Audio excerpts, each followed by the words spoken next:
So continuing on with our discussions of collections and specifically binary search, you saw in the last video we ended up with this binary search code that came straight out of the Java collections sort of source code. It comes with Java itself. So I just wanted to reinforce that it's interesting how this does work, and you saw how efficient it was when we put this little dot in there to see how many iterations were required compared to our version, and it was obviously significantly more efficient.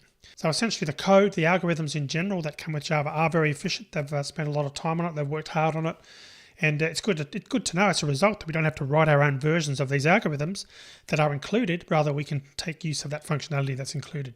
And just to recap, that a binary search relies on the list that we're searching being sorted. And we saw in an earlier lecture how to use the collections.sort method to sort a list, but that was providing the items in that list implement the comparable interface. Now we generated our seat numbers in a sorted order, so there's no need to sort it before performing the search. But with that said, the collections sort method is available if needed. And interestingly enough, it uses a very efficient merge sort. This is the collection sort, and that performs much better than the bubble sort we used in an earlier challenge. Now, as we've already used the sort method, we're going to have a look at the reverse sort method that the collection class provides to sort a list in reverse order. Now, so that we don't mess up our seats list for our theatre, we have to really look at a way to use the lists or A-lists constructor to copy one list into another. Now, the collections framework does provide a method to copy lists and other collections objects, but doesn't really work as you may expect. In fact, it'll only copy a list into an existing one of at least the same size. Now, we're going to demonstrate the problem after the next few examples.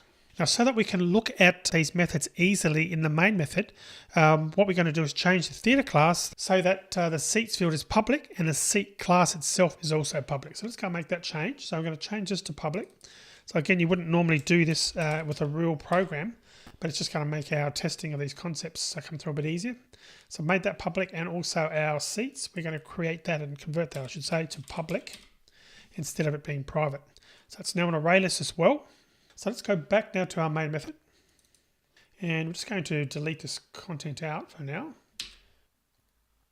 And let's add some code. So we're going to put for. Actually, what we'll do is we'll write the print list method first. So we're going to create a method that does just that, prints out the list. So it's going to be public static void print list, and list, and it's theatre.seat. We're going to accept the import for Java util list. That's going to be list, and then we'll have a simple for each loop. So theatre.seat list. I'm going to print out without a space plus seat dot get number, like so. Then we're going to print a line. Go to the next line, and then we're going to also put some equal signs there to end the line, like so. So what we can now do is create a new array of seat objects, and if we pass in the existing seats from our theatre object, we're going to get a new list containing all the seats. So the way to do that is we're going to type list theatre.seat seat copy equals new array list, and then we do theatre.seats, and just to confirm that, we now do a print list seat copy. That should confirm that we've got a new list. So let's try running that to confirm it does work. And you can see that we've now successfully managed to get our copy, and we've got all our seats. I won't scroll right over to the right hand side, but clearly it's going to go through and list all the ones, or the entries, the seats in our array list. So the seat copy list contains all the elements that were in the original. Now the method that we use to create seat copy and populate it in all the elements of theatre.seats is called a shallow copy. So what that does is creates an array list containing all the elements from the list that were passed to the constructor, as you can see on this line up here, on line 10. Now note, it's very important here to note that these aren't copied, hence the term shallow copy. Now if we modify one of the seats, say by reserving it, for example, then that seat will be reserved whichever list we check for it. So we may have a new list, but the contents are the same objects as exists in the theatre seat. So we're taking a shallow copy of the same data, if you will, and putting that into another array list, but they are effectively the same shared objects. And just to demonstrate that is the case, what we're going to do is we'll add a reservation after here. So we're going to, after the print, we'll do something like seat copy dot get, and we'll just get the second element from the array, dot reserve, and we'll just reserve that. And obviously that should be the second seat.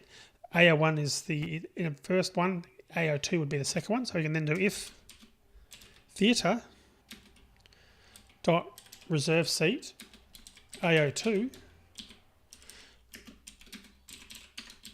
please pay for AO2,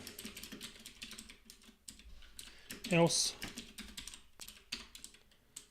seat already reserved.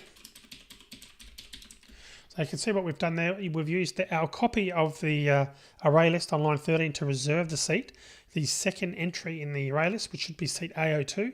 And then we're going back reserving the seat from the other array list, which ordinarily, if they were distinct and separate versions of the objects, that should also work. But let's just run it and confirm what happens. You can see it's come up and said seat already reserved. So clearly, the fact that even though we've got two separate array lists, it's very clear that we're sharing the same data, because otherwise, of course, the second reservation would also have worked on the other array list. This is an important concept which was also covered when we discussed linked lists, which was, of course, earlier in the course. So the two separate lists here, each containing references to the same 96 seat object. So that's the important thing there. Same separate references, but same objects effectively. So two separate array lists, but the references are to the same 96 seat objects that we initially created when we created the theatre object on line 9. And just to prove that they are separate lists, if you haven't already proved that with what we've done, let's sort one with reverse order and then print the other array list out and see what happens. So down here, we can do collections to reverse, and that reverses the order of any list. So we'll do that for the seat copy.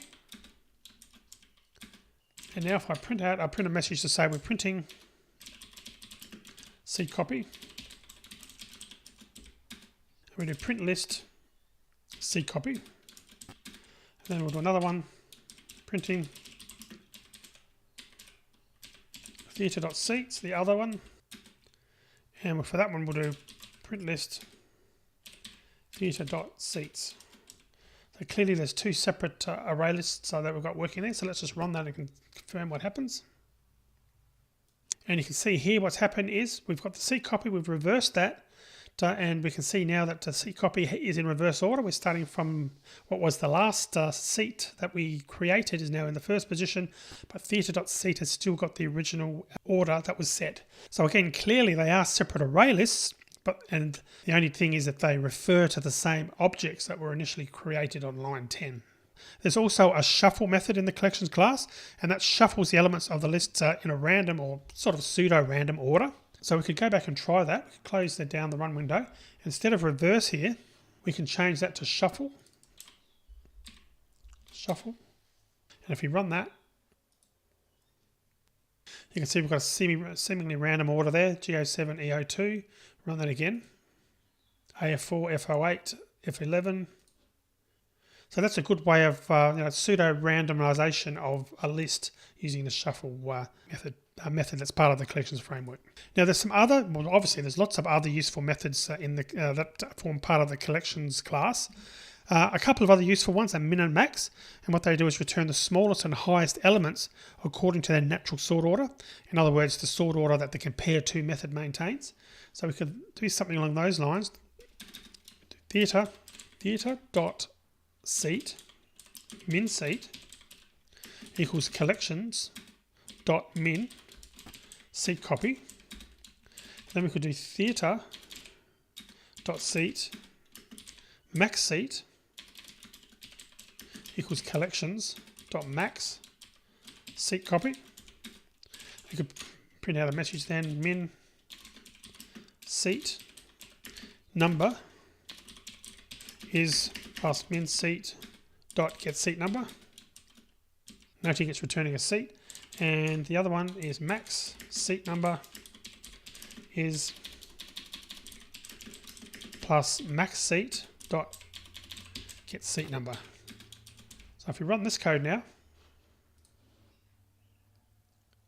and predictably the minimum seat is AR1, which was the first element, and H12 is the max, which of course is the last element in the sorted list.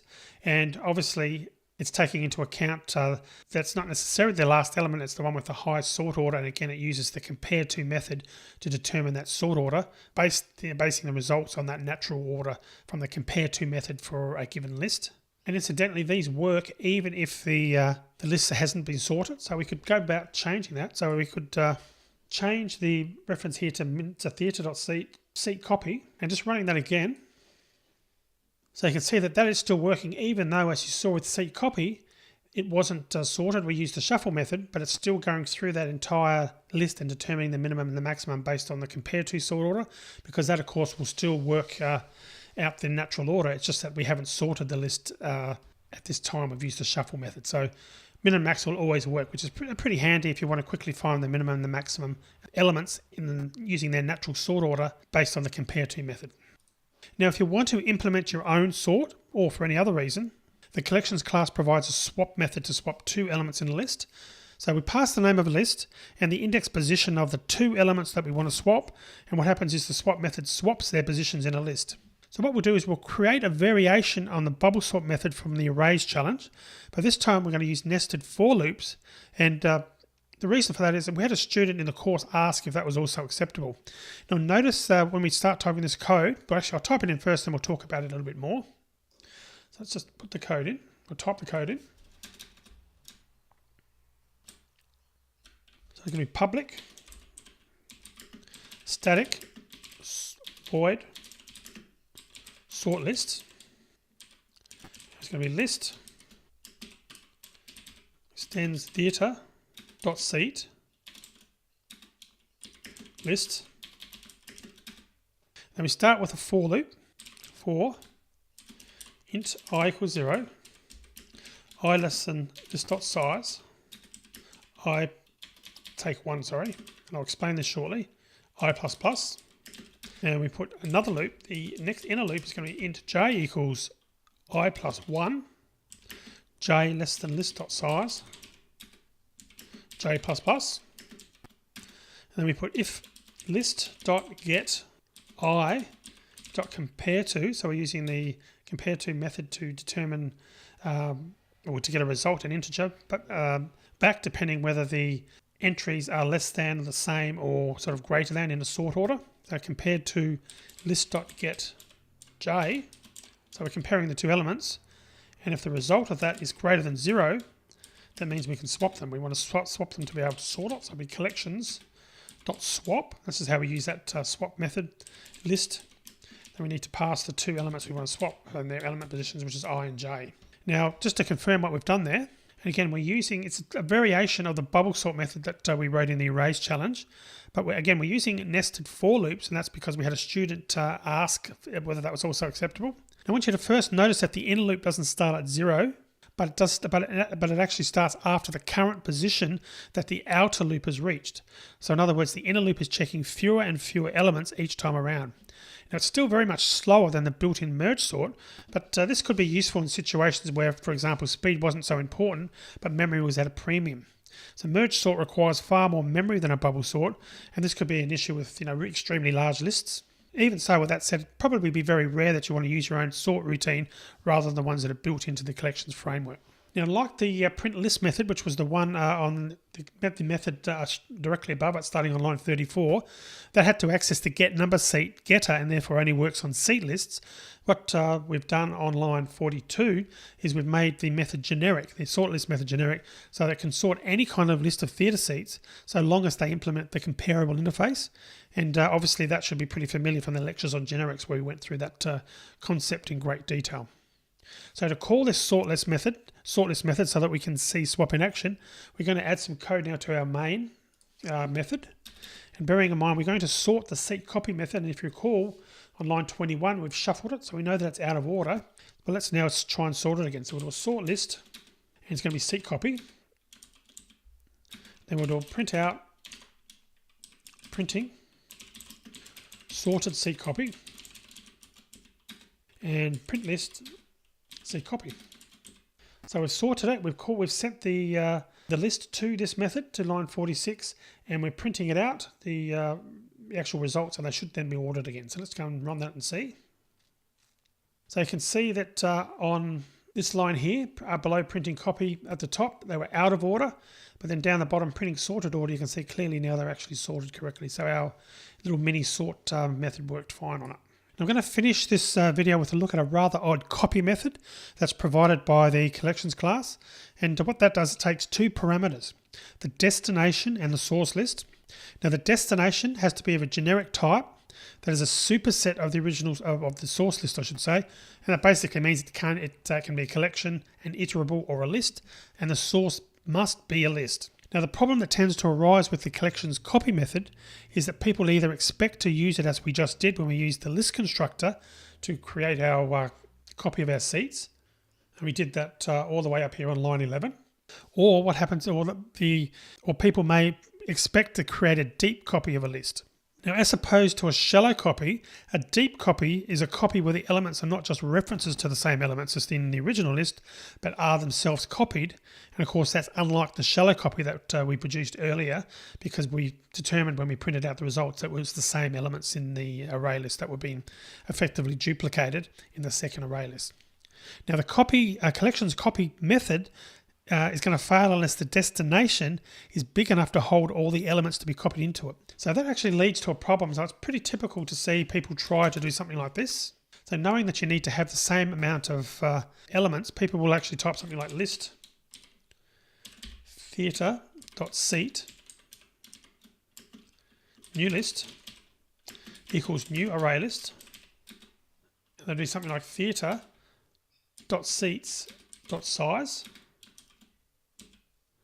And then collections.copy new list theatre.seats. So in theory, you'd look at that and think, it's very common for people to look at it and think, well, I've allocated the amount of size for the array list, so I should be able to run that. But what actually happens is you get an error. Source does not fit into destination. And the reason that's failed is the code on line 37, what that does, it only sets the capacity of the array list, giving it the potential to hold that many elements, but initially containing none. So it still doesn't actually create the number of elements. So to get this to work, get the copy to work, you actually need to have 96 seed objects in that new list, in that list that we created on line 37, before we can attempt the copy. So with that said, it's really hard to think of an actual use for the collections copy method, although it would allow all the elements of a list to be copied into another collections object, providing the object had been initialized with enough elements first. And I guess that's probably why it was included. Okay, so I'm going to finish the video here now because we've covered most of the collections methods that can be used on lists.